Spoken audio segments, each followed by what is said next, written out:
الكريم أما بعد فأعوذ بالله من الشيطان الرجيم بسم الله الرحمن الرحيم والذين أوتوا العلم درجات صدق الله مولانا العظيم وصدق رسوله النبي الكريم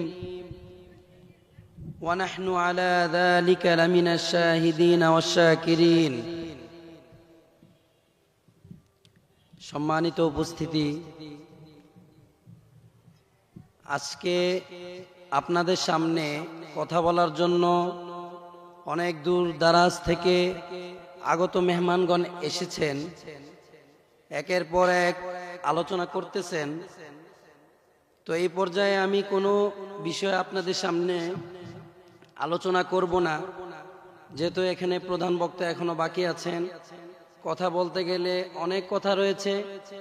কথা হলো লতার মতো। কিসের মতো? লতা। লতা যেভাবে বাইতে থাকে, বইতে থাকে উপরের দিকে, কথা বলা শুরু করলে কথা ঢেউ চলে আসবে, সাগর সমুদ্র হয়ে যাবে। আমাদের উস্তাদজি বলছিলেন শুধুমাত্র আউযু বিল্লাহি মিনাশ শাইতানির রাজিম নিয়ে আরবিতে 100 ভলিউম কিতাব লেখা হয়েছে। শুধুমাত্র আউযু বিল্লাহ নিয়ে কয় ভলিউম? 100 ভলিউম।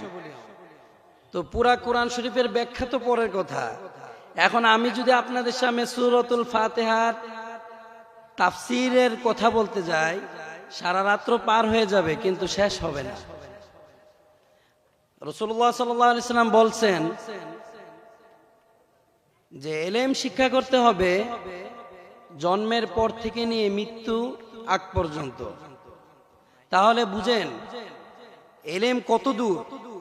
আমাদের উস্তাদ বলতেন দুনিয়ার কোনো মানুষ যদি 1 ফুটা ইলম পেয়ে যায়, তাহলে তার মতো বাদশা দুনিয়াতে আর কেউ নাই। কথা বুঝতে পারছেন? সেজন্য আমি ওই দিকে যাব না। তো আপনাদের সামনে যেহেতু কথা বলার আদেশ দেওয়া হয়েছে, সেজন্য আমি ওনার কথা রাখার জন্য দু একটা দিক নির্দেশনামূলক কথা বলবো। সম্মানিত হাজিরিন, আজকে দেখেন আমাদের অত্র জামিয়া মাদ্রাসা মারকাজুল কোরআনের ছোট্ট বাচ্চা আপনাদের সামনে জানাজার নামাজ পড়াইলেন। এগুলো তো কোনো ভিডিও এডিট করা আমরা দেখাই নাই, দেখাইছি সরাসরি আপনারা 2 চোখে দেখছেন।